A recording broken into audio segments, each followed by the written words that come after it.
Hello दोस्तों, वैदिक गुरु channel पर आपका स्वागत है। हम लोग एनसीईआरटी पढ़ रहे थे, जिसमें हिस्ट्री का चैप्टर 8 जो है आज हम पढ़ेंगे। इस चैप्टर का नाम है गांव, शहर और व्यापार। क्लास 6 का चल रहा है ये, और हमने 7 चैप्टर कवर कर लिया है शॉर्ट नोट्स की तरह। कोई कोई चैप्टर थोड़ा लंबा भी हो गया होगा, तो इसलिए उसको स्किप मत करिएगा, क्योंकि बहुत ही इम्पॉर्टेंट चीज़ें ही डाली जा रही हैं यहाँ पर। ठीक, तो देखिए हर एग्ज़ाम के लिए बहुत ही इम्पॉर्टेंट है, क्योंकि सबका सिलेबस आप देख रहे हो कि एनसीईआरटी आएगी, आएगा ही आएगा। वो चाहे टीचिंग एग्ज़ाम हो या फिर इसके अलावा भी जो भी एग्ज़ाम आ रहे हैं, एनसीईआरटी अगर आएगा तो यहाँ से क्वेश्चंस बनेंगे ही बनेंगे। तो ये आपको पूरा पढ़ना ही पड़ेगा, ठीक है। तो यहाँ पर देखिए, आज हम लोहे के प्रयोग के बारे में पढ़ेंगे।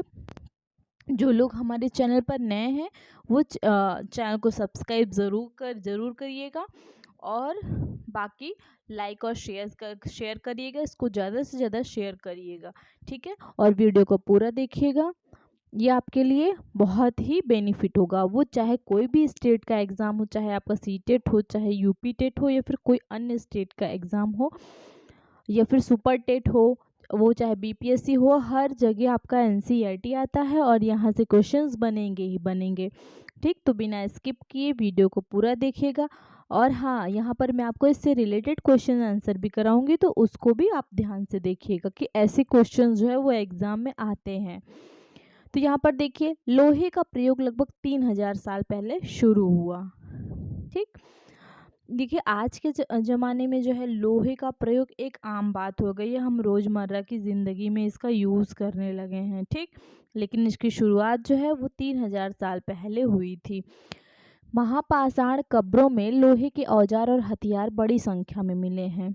ठीक, करीब 2500 वर्ष पहले लोहे के औजारों के बढ़ते उपयोग का प्रमाण मिलता है। ठीक, हमें जो है प्रमाण मिलता है। इनमें जंगलों को साफ करने के लिए कुल्हाड़ियों और जुताई के लिए हलों के फाल शामिल हैं। देखिए यहाँ पर आपकी बुक में दिया भी है कि देखिए सणसी हो गया, ठीक। और ये देखिए आपका कुल्हाड़ी हो गया, और ये यहाँ पर देखिए ये आपका एक तरह का हंसिया हो गया। तो ये सब पहले यूज़ किया जाता था, ठीक, क्योंकि हमें ये खुदाई में मिले हैं। तो यहाँ पर देखिए, कृषि उत्पाद बढ़ाने के लिए उठाए गए अन्य कदम। सिंचाई, ठीक। तो सिंचाई होने लगी थी उस समय। इस समय सिंचाई के लिए नहरें, कुएं, तालाब तथा कृत्रिम जलाशय बनाए गए थे। देखिए जो गांव हैं, समृद्ध गांव हैं, उनके बिना जो है जो राजा लोग रहते थे, उनके राज्य में बने रहना मुश्किल था, ठीक। क्योंकि देखिए अगर गांव नहीं होंगे तो कृषि नहीं होगी, कृषि नहीं होगी तो फिर लोग खाएंगे क्या, ठीक। तो कैसे रहेंगे वो लोग। तो इसलिए कृषि का होना बहुत ज़रूरी था। तो जिस तरह जो है कृषक लोग थे, उनके लिए नए नए औजार और जो है रोपाई करना बहुत महत्वपूर्ण था। तो इसी तरह जो है वो जो किसान जो लोग थे वो फसल लगाते थे, उनको उनकी सिंचाई भी बहुत महत्वपूर्ण हो गई थी, ठीक। तो इसमें क्या होता था कि इस समय सिंचाई के लिए नहरें, कुएं, तालाब तथा कृत्रिम जलाशय बनाए गए थे, ठीक। अब आगे देखते हैं, गांव में कौन रहते थे, गांव में कौन कौन रहता था। तो दक्षिणी तथा उत्तरी हिस्सों के अधिकांश गांवों में कम से कम 3 तरह के लोग रहते थे। वो 3 तरह के लोग कौन कौन से थे। तमिल क्षेत्र में बड़े भूस्वामियों को वेल्ला, ठीक। साधारण हलवाओं को उणवार, और भूमिहीन मजदूर दास, कडेशियार और अधिमई कहलाते थे, ठीक। वो कौन से थे 3 जो थे, तो उसमें थे बड़े भूस्वामी, उनको वेल्लला कहते थे, और साधारण हलवाहे रहते थे, उनको उणवार कहते थे, और भूमिहीन मजदूर थे जो दास, कडेशियर और अधिमई। तो ये लोग भूमिहीन थे, इनके पास भूमि नहीं होती थी, तो ये क्या करते थे, दूसरों के खेतों में काम करते थे, अपनी आजीविका चलाते थे, ठीक। देश के उत्तरी हिस्सों में गांव का प्रधान व्यक्ति ग्राम भोजक कहलाता था। जो पूरा का पूरा गांव था, उसका जो प्रधान व्यक्ति होता था वो क्या कहलाता था, ग्राम भोजक कहलाता था। और इसमें होता क्या था कि पद अनुवांशिक था। जैसे कि कोई व्यक्ति प्रधान है तो उसका बेटा, फिर उसके बाद उसका बेटा बनेगा, फिर उसका बेटा, यही है कि मतलब परिवार के लोग ही इस पद पर अगली पीढ़ियों पर कई पीढ़ियों तक बने रहते थे, ठीक। यही है अनुवांशिक। तो यहाँ पर देखिए आगे क्या है कि ग्राम भोजक के पद पर आमतौर पर गांव का सबसे बड़ा भूस्वामी होता था, जिसके पास ज़्यादा से ज़्यादा जो है भूमि होती थी। ठीक, गांव का सबसे बड़ा भूस्वामी जो ज़्यादा से ज़्यादा जमीन होती थी वो ही ग्राम भोजक होता था।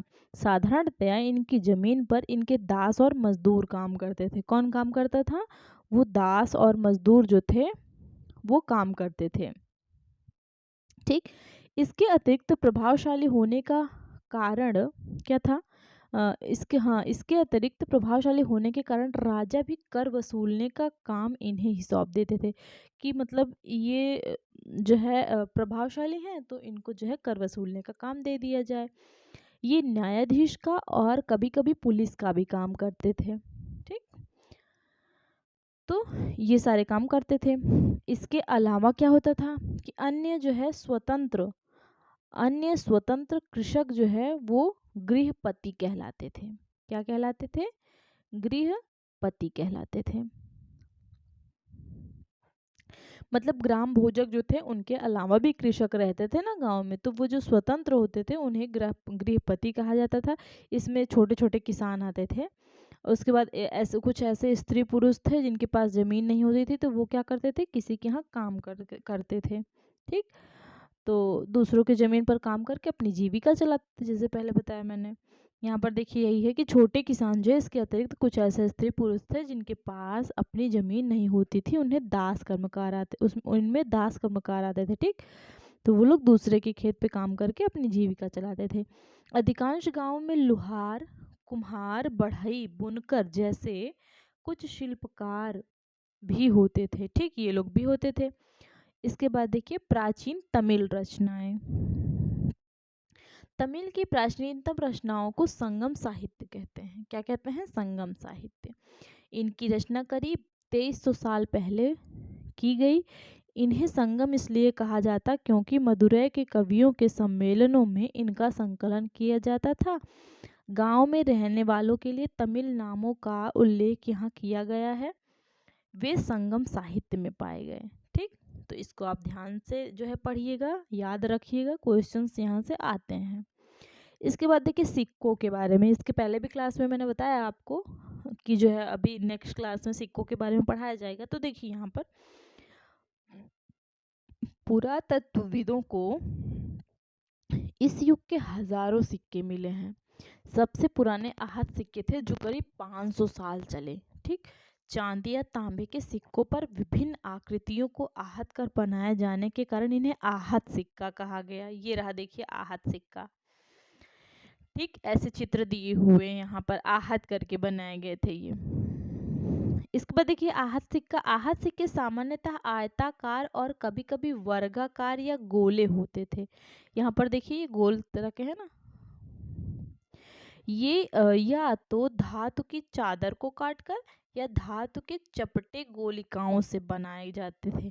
अगर आपको एग्जाम में पूछ लेगा कि ये कैसे बनाया जाता है, तो ये जो है धातु की चादर को काटकर या धातु के चपटे गोलिकाओं से बनाए जाते थे। ठीक, इन सिक्कों पर कुछ लिखा हुआ नहीं था बल्कि इन पर कुछ चिन्ह ठप्पे से बनाए जाते थे, इसीलिए ये आहत सिक्के कहलाए। ये सिक्के उपमहाद्वीप के लगभग अधिकांश हिस्सों में पाए जाते हैं और ईसा की आरंभिक सदियों तक ये प्रचलन में रहे। तो यहाँ पर देखिए ये देखिए आहत करके बनाए गए हैं यहाँ पर। ठीक, छाप है यहाँ पर देखिए। इसके बाद देखिए नेक्स्ट विनिमय के साधन मतलब आदान प्रदान कैसे होता था। तो संगम साहित्य की इस छोटी सी कविता को पढ़ो। खेतों के सफेद धान गाड़ियों पर लादे जा रहे हैं, नमक के लिए लंबे लंबे रास्ते चांदनी की सफेद रेत पर परिवार को समेटे कहीं पीछे छूट न जाएं। शहरों के नमक के सौदागरों के यूं चले जाने से सिर्फ सन्नाटा रह जाता है। समुद्र के किनारे नमक का बहुत ज्यादा उत्पादन होता था। ठीक, समुद्र के किनारे किसका उत्पादन? नमक का। इसके बाद देखेंगे नेक्स्ट हम नगर। ठीक, अनेक गतिविधियों के केंद्र के बारे में पढ़ेंगे। जो देखिए अक्सर जो है नगर जो है वो कई कारणों से महत्वपूर्ण माने जाते थे। जैसे कि मथुरा को आप देख लीजिए, तो यहाँ पर मथुरा जो है 2500 साल से भी ज़्यादा समय से एक महत्वपूर्ण नगर रहा है। ठीक, क्यों रहा है ये भी यहाँ पर देखिए, क्योंकि यह यातायात और व्यापार के दो मुख्य रास्तों पर स्थित था। इनमें से एक रास्ता उत्तर पश्चिम से पूरब की ओर, दूसरा उत्तर से दक्षिण की ओर जाने वाला था। ठीक, यहाँ पर जो है आवागमन बहुत ज़्यादा होता था, यातायात और व्यापार बहुत ज़्यादा होते थे। शहर के चारों ओर किलाबंदी थी, इनमें अनेक मंदिर थे। आसपास के किसान तथा पशुपालक शहर में रहने वालों के लिए भोजन जुटाते थे।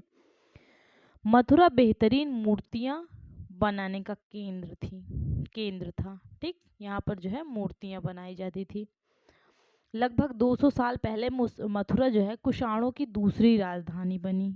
ठीक है, कौन सी राजधानी बनी? दूसरी राजधानी बनी। मथुरा एक धार्मिक केंद्र भी रहा है। यहाँ बौद्ध विहार और जैन मंदिर है। यह कृष्ण भक्ति का एक महत्वपूर्ण केंद्र है।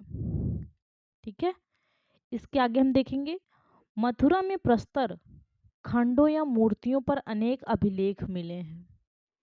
आमतौर पर ये संक्षिप्त अभिलेख हैं जो स्त्रियों तथा पुरुषों द्वारा मठों या मंदिरों को दिए जाने वाले दान का उल्लेख करते हैं। प्रायः शहर के राजा, रानी, अधिकारी, व्यापारी तथा शिल्पकार इस प्रकार के दान करते थे। उदाहरण के लिए मथुरा के अभिलेख में सुनार, लोहार, बुनकर, टोकरी बुनने वालों, माला बनाने वालों और इत्र बनाने वालों के उल्लेख मिलते हैं। ठीक है, यहाँ पर ये चीज़ें बनाने वाले थे।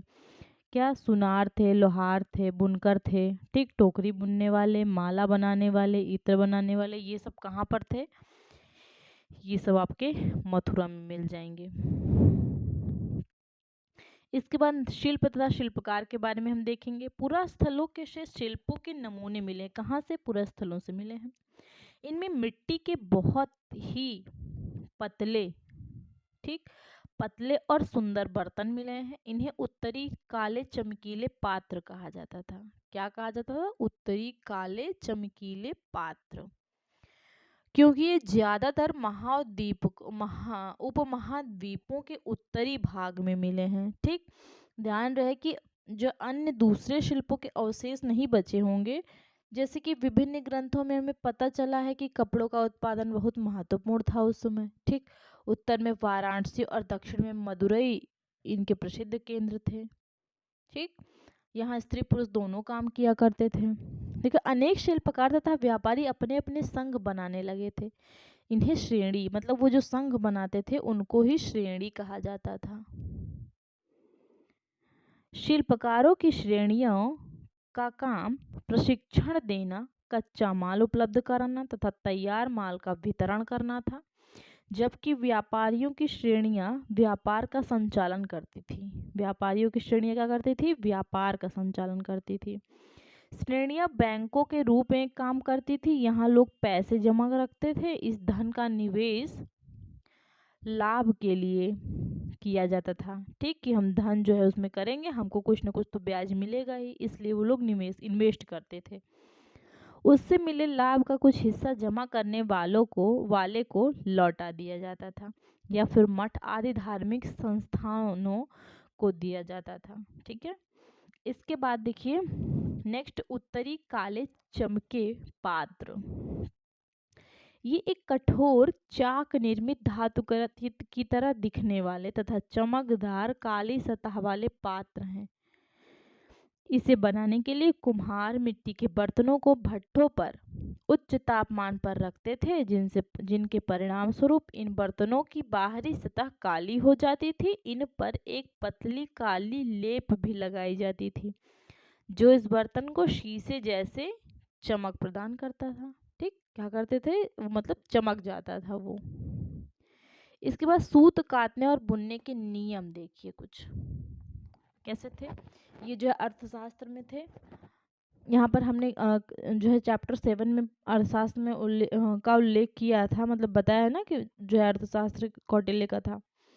इसमें वर्णन किया गया है कि किस प्रकार एक विशेष पदाधिकारी की देखरेख में कारखानों में सूत की कताई और बुनाई की जाती थी। ऊन, पेड़ों की छाल, कपास, पटुआ और सन की को तैयार करने के काम में विधवाओं, सक्षम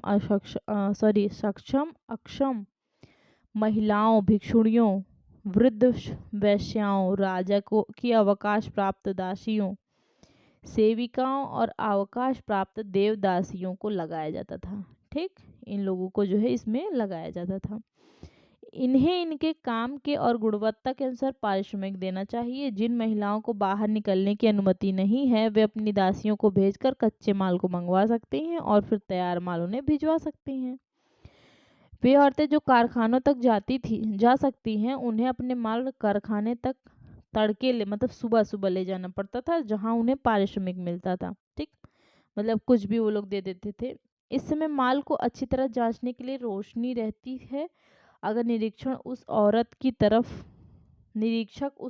तरफ देखता है या उधर उधर की बातें करता है तो उसे सजा मिलनी चाहिए। अगर औरत ने अपना काम पूरा नहीं किया तो उसे जुर्माना देना होगा। इसके लिए उसका अंगूठा भी काटा जा सकता है। ठीक, ये सारी चीजें होती थी उस समय। तो ये कहाँ मिला है आपको? यहाँ ये जो है हमें अर्थशास्त्र से मिला है। इसके बाद देखिए कुछ सूक्ष्म निरीक्षण देखिए अरिकामेडु का। अरिकामेडु कहाँ है? पुदुचेरी में है। ठीक, ये आधा अच्छा है। ये कहाँ है? ये पुदुचेरी।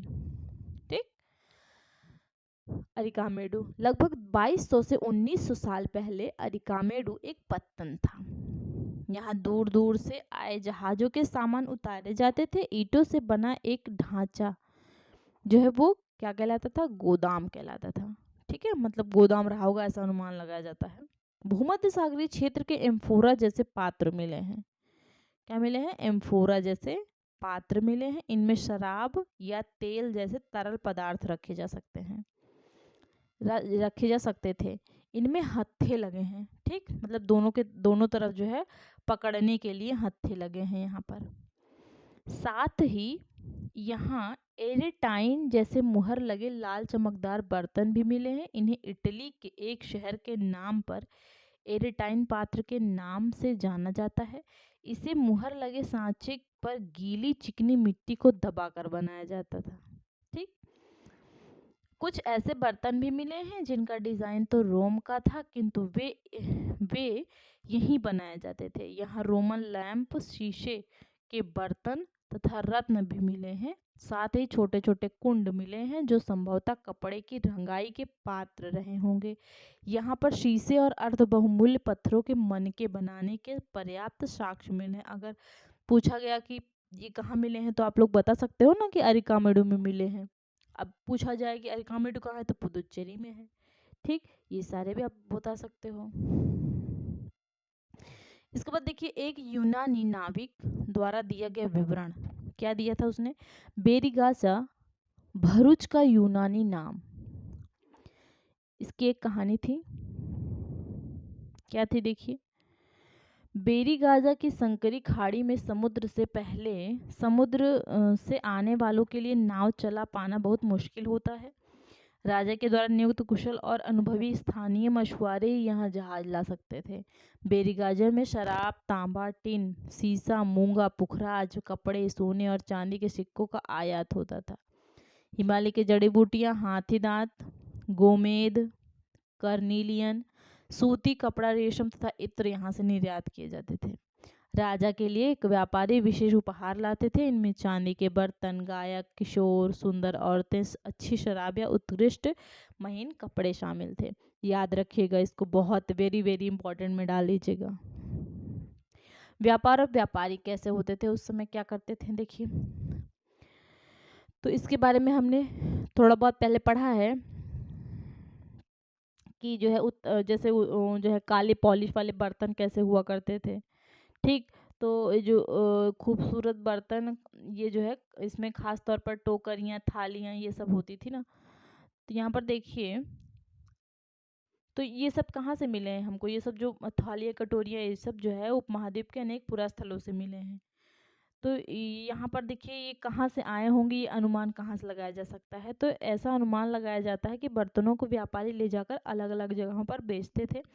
दक्षिण भारत सोना, मसाले, खास तौर पर काली मिर्च तथा कीमती पत्थरों के लिए प्रसिद्ध था। ठीक, काली मिर्च की रोमन साम्राज्य में इतनी मांग थी कि इसे काले सोने के नाम से बुलाते थे। व्यापारी इन सामानों को समुद्री जहाजों और सड़कों के रास्ते रोम पहुंचाते थे। ठीक, दक्षिण भारत में ऐसे अनेक रोमन सोने के सिक्के मिले हैं। इससे यह अंदाजा लगाया जाता है कि उन दिनों रोम के साथ बहुत अच्छा व्यापार चल रहा था। ठीक, कैसा, मतलब रोम के साथ अच्छा व्यापार चल रहा था। इसके बाद देखिए व्यापार से जुड़ी कुछ कविता यहाँ पर दी है। ये आपको संगम कविता में मिलती है। ठीक, संगम कविता में ये जो है पूर्वी समुद्री तट पर स्थित पुहार पत्तन पर लाए जाने वाले माल का वर्णन है। समुद्री जहाजों पर लाए गए तेज तर्रार घोड़े, गाड़ियों पर काली मिर्च की गठरियाँ, हिमालय से मिले रत्न और सोना। देखिए हिमालय से क्या मिला था, रत्न और सोना। गाड़ियों पर काली मिर्च और गठरियाँ होती थी। दक्षिण की पहाड़ियों में चंदन की लकड़ियाँ कहाँ से मिली, दक्षिण की पहाड़ी। दक्षिणी सागर से मोती, पूर्वी सागर से मूंगे, गंगा और कावेरी की फसलें, श्रीलंका से आए खाद्यान्न, म्यांमार से के बने मिट्टी के बर्तन और दुर्लभ कीमती आयात। ठीक, तो मतलब देखिए व्यापारियों ने जो है कई समुद्री रास्ते भी खोज लिए थे उस समय। उनमें से जैसे समुद्र के किनारे चलते थे, कुछ अरब सागर और बंगाल की खाड़ी पार करते थे, कुछ जो है कैसे आते जाते थे, समुद्र के किनारे, कुछ अरब सागर और बंगाल की खाड़ी को पार करते थे। और जो नाविक लोग थे वैसे मानसूनी हवा का फायदा उठाकर अपनी यात्रा को भी पूरी कर लेते फटाफट। ठीक, तो अफ्रीका या अरब के पूर्वी तट से जो है इस उपमहाद्वीप के पश्चिम तट पर पहुंचना चाहते थे जो लोग, तो क्या करते थे, वो दक्षिणी पश्चिमी मानसून के साथ चलना पसंद करते थे। इनके लिए जो है मजबूत जहाजों का निर्माण किया जाता था। ठीक, तो यहाँ पर देखेंगे आगे हम समुद्री तटों से लगे राज्य। इस उपमहाद्वीप के दक्षिणी भाग में बड़ा तटीय प्रदेश है। इनमें बहुत से पहाड़, पठार और नदी के मैदान हैं। कावेरी का मैदान क्या है, सबसे उपजाऊ है। नदियों के मैदानी इलाकों में जो कावेरी का मैदान है वो सबसे उपजाऊ है। यहाँ पर देखिए आगे कि वहाँ के सरदारों और राजाओं के पास धीरे धीरे काफी संपत्ति और शक्ति हो गई। संगम कविताओं में मूवेंदार की चर्चा मिलती है। यह एक तमिल शब्द है जिसका अर्थ तीन मुखिया है। इसका प्रयोग तीन शासक परिवारों के मुखियाओं के लिए किया गया है। ये कौन कौन से थे तीन शासक, चोल चेर पांड्य थे जो करीब 2300 साल पहले दक्षिण भारत में काफी शक्तिशाली माने जाते थे। इन तीनों मुखियाओं के अपने दो दो सत्ता केंद्र थे। कौन कौन से थे, एक तटीय हिस्से में, दूसरा अंदरूनी हिस्से में था। इस तरह 6 केंद्रों में से 2 बहुत महत्वपूर्ण थे, एक चोलों का पत्तन पुहार या कावेरी पट्टनम था और दूसरा क्या था, पांडवों की राजधानी मदुरई थी। ये 2 जो है उनके केंद्र थे। ये मुखिया लोगों से नियमित कर के बजाय उपहारों की मांग करते। जो मुखिया लोग होते थे वो नियमित कर छोड़कर उपहार मांग करते थे। इनमें से कुछ धन वे अपने पास रख लेते थे, बाकी अपने समर्थकों, नाते रिश्तेदारों, सिपाहियों तक कवियों के बीच बांट देते थे। अनेक संगम कवियों ने उन मुखियाओं की प्रशंसा में कविताएं लिखी है। ठीक, जो संगम कवि हुआ करते थे, जो मुखिया हुआ करते थे, उनकी प्रशंसा में वो लोग कविता लिखते थे। उसके बाद क्या होता था कि उनको मिलता क्या था, कीमती जवाहरात, सोने, घोड़े, हाथी, रथ, सुंदर कपड़े उन्हें दिया करते थे। इसके लगभग 200 वर्षों के बाद पश्चिमी भारत में सातवाहन नामक राजवंश का प्रभाव बढ़ गया। सातवाहनों का सबसे प्रमुख राजा गौतमी पुत्र सातकर्णी था। ठीक, इसमें कौन था सबसे प्रमुख, गौतमी का पुत्र सातकर्णी। इसके बारे में हमें उसकी माँ गौतमी बलश्री द्वारा दान किए गए अभिलेख से पता चलता है। तो इससे हमें ये भी पता चला कि जो है सातकर्णी की माँ जो थी गौतमी, उन्होंने अभिलेख का दान किया था। ठीक, वह और अन्य सभी सातवाहन शासक दक्षिणापथ के स्वामी कहे जाते थे। क्या कहे जाते थे, दक्षिणापथ के स्वामी। याद रखिएगा, इंपॉर्टेंट है। दक्षिणापथ का शाब्दिक अर्थ दक्षिण की ओर जाने वाला रास्ता होता है। पूरे दक्षिणी क्षेत्र के लिए भी यही नाम प्रचलित था। श्री सातकर्णी ने पूर्वी पश्चिमी तथा दक्षिणी तटों पर अपनी सेनाएं भेजी। इसके बाद देखिए रेशम मार्ग और कुषाण। ठीक, कुछ शासक इसके बड़े बड़े हिस्सों पर अपना नियंत्रण चाहते थे, क्योंकि इस रास्ते पर यात्रा कर रहे व्यापारियों में से उन्हें कर शुल्क तथा तोहफे के जरिए लाभ मिलता था। इसके बदले ये शासक जो है इन व्यापारियों को अपने राज्य से गुजरते वक्त लुटेरों के आक्रमण से सुरक्षा देते थे। ठीक, सिल्क रूट पर नियंत्रण रखने वाले शासकों में सबसे प्रसिद्ध कौन था? कुषाण था। जो सिल्क रूट था वहां पर जो नियंत्रण रखने वाला शासक था उनमें सबसे प्रसिद्ध उसमें कुषाण हुआ करता था। करीब 2000 साल पहले मध्य एशिया तथा पश्चिमोत्तर भारत पर इसका शासन था। कब? 2000 साल पहले इसका शासन था। कहाँ पर? मध्य एशिया और पश्चिमोत्तर भारत पर। पेशावर और मथुरा इनके दो मुख्य शक्तिशाली केंद्र थे। कौन कौन से थे? पेशावर और मथुरा। क्या थे? शक्तिशाली केंद्र। किसके? कुषाण के। तक्षशिला भी इनके ही राज्य का हिस्सा था। इसके शासनकाल में ही सिल्क रूट की एक शाखा मध्य एशिया से होकर सिंधु नदी के मुहाने के पत्तनों तक जाती थी। फिर यहाँ से राजाओं द्वारा रेशम पश्चिम की ओर रोमन राज्य पहुंचता था। क्या पहुंचता था? पत्तनों के द्वारा, जहाजों के द्वारा रेशम जाता था पश्चिम की ओर रोमन साम्राज्य तक जाता था। ठीक, इसके बाद देखिए आप थोड़ी सी तिथियों के बारे में जान लीजिए। उपमहाद्वीप में लोहे का प्रयोग जो है उसकी शुरुआत कब हुई? लोहे के प्रयोग की शुरुआत 3000 साल पहले हुई। ठीक, लोहे के प्रयोग में बढ़ोतरी और आहत सिक्के कब चलाए गए? 2500 साल पहले। लोहे के प्रयोग में बढ़ोतरी आई 2500 साल पहले। ठीक, नगर और आहत सिक्के ये सब कब चलाए गए? 2500 साल पहले। संगम साहित्य की रचना कब हुई? संगम साहित्य की रचना जो है वो आपकी 2300 साल पहले हुई। और जो है अरिकामेडु का पत्तन कब बना? अरिकामेडु कहाँ है? पुदुचेरी में है। इसका पत्तन कब बना? 2200 से 1900 साल पहले। 2200 से 1900 साल पहले। ठीक, इसके बाद देखिए रेशम बनाने की कला की खोज कब हुई? रेशम कला की खोज 7000 साल पहले हुई। चोल, चेर और पांड्य ये कब आए? 2300 साल पूर्व। ठीक, इसके बाद रोमन साम्राज्य में रेशम की बढ़ती मांग, मतलब रोमन साम्राज्य के अंतर्गत जो रेशम की मांग बढ़ने लगी वो कब बढ़ने लगी? 2000 साल पहले। कुषाण शासक कनिष्क जो है वो कब आया था? 1900 साल पहले आया था। फाशियन का भारत आगमन कब हुआ? 1600 साल पहले। फाशियन। ठीक, फाशियन भारत कब आया? 16 साल पहले। श्वेन सांग की भारत यात्रा अपार की शिव स्तुति की रचना कब हुई? मतलब श्वेन सांग की भारत यात्रा और अपान की शिव स्तुति की रचना ये कब हुई? 1400 साल पहले। ठीक, अब हम कुछ क्वेश्चंस कर लेते हैं। देखिए हमारा फर्स्ट क्वेश्चन, संगम साहित्य निम्नलिखित में से किससे संबंधित है?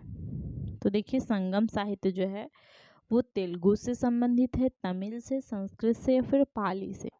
तो इसका राइट आंसर हो जाएगा तमिल से। ठीक, 2300 वर्ष पूर्व इसकी रचना हुई। कब हुई संगम साहित्य की रचना? 2300 वर्ष पूर्व। ठीक, और मदुरई के कवियों के सम्मेलन में संकलन किया जाता था। ठीक, इसके बाद देखिए प्रारंभ में तमिल भाषा के लिए निम्नलिखित में से कौन सी लिपि का प्रयोग हुआ? संस्कृत, यूनानी, ब्राह्मी इनमें से कोई नहीं।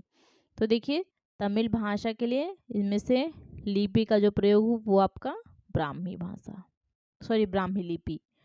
निम्नलिखित में से कौन कुषाण की दूसरी राजधानी रही? राजगिरी, अमरावती, मथुरा, कांधार। तो हमने अभी अभी पढ़ा मथुरा रही थी।